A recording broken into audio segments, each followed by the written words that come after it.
شروع اللہ کا نام لے کر جو بڑا مہربان نہایت رحم والا ہے۔ الف لام را، یہ کتاب روشن کی آیتیں ہیں۔ ہم نے اس قرآن کو عربی میں نازل کیا ہے تاکہ تم لوگ سمجھ سکو۔ اے پیغمبر، ہم اس قرآن کے ذریعے سے جو ہم نے تمہاری طرف بھیجا ہے تمہیں ایک نہایت اچھا قصہ سناتے ہیں، اور تم اس سے پہلے بے خبر تھے۔ جب یوسف نے اپنے والد سے کہا کہ ابا، میں نے خواب میں 11 ستاروں اور سورج اور چاند کو دیکھا ہے، دیکھتا کیا ہوں کہ وہ مجھے سجدہ کر رہے ہیں۔ انہوں نے کہا کہ بیٹا، اپنے خواب کا ذکر اپنے بھائیوں سے نہ کرنا، نہیں تو وہ تمہارے حق میں کوئی چال چلیں گے۔ کچھ شک نہیں کہ شیطان انسان کا کھلا دشمن ہے، اور اسی طرح اللہ تمہیں برگزیدہ و ممتاز کرے گا اور خواب کی باتوں کی تعبیر کا علم سکھائے گا، اور جس طرح اس نے اپنی نعمت پہلے تمہارے دادا پر دادا ابراہیم اور اسحاق پر پوری کی تھی، اسی طرح تم پر اور اولاد یعقوب پر پوری کرے گا۔ بے شک تمہارا پروردگار سب کچھ جاننے والا ہے، حکمت والا ہے۔ ہاں، یوسف اور ان کے بھائیوں کے قصے میں پوچھنے والوں کے لیے بہت سی نشانیاں ہیں۔ جب انہوں نے آپس میں تذکرہ کیا کہ یوسف اور اس کا بھائی ابا کو ہم سے زیادہ پیارے ہیں، حالانکہ ہم جماعت کی جماعت ہیں، کچھ شک نہیں کہ ابا کھلی غلطی پر ہیں۔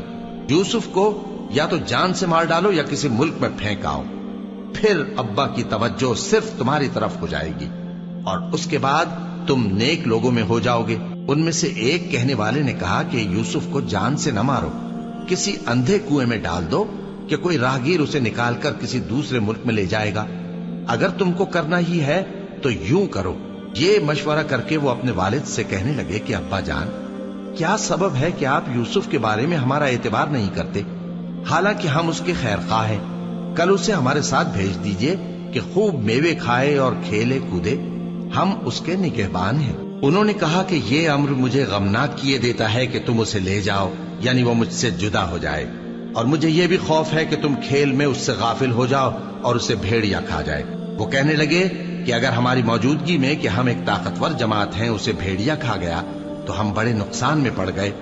غرض جب وہ اس کو لے گئے اور اس بات پر اتفاق کر لیا کہ اس کو اندھے کنویں میں ڈال دیں، اور ہم نے یوسف کی طرف وحی بھیجی کہ ایک وقت ایسا آئے گا کہ تم انہیں ان کے اس سلوک سے آگاہ کرو گے، اور ان کو اس وحی کی کچھ خبر نہ ہوگی۔ اور یہ حرکت کر کے وہ رات کے وقت باپ کے پاس روتے ہوئے آئے، کہنے لگے کہ ابا جان، ہم تو دوڑنے اور ایک دوسرے سے آگے نکلنے میں مصروف ہو گئے اور یوسف کو اپنے اسباب کے پاس چھوڑ گئے تو اسے بھیڑیا کھا گیا، اور آپ ہماری بات کو گو ہم سچ ہی کہتے ہیں باور نہیں کریں گے۔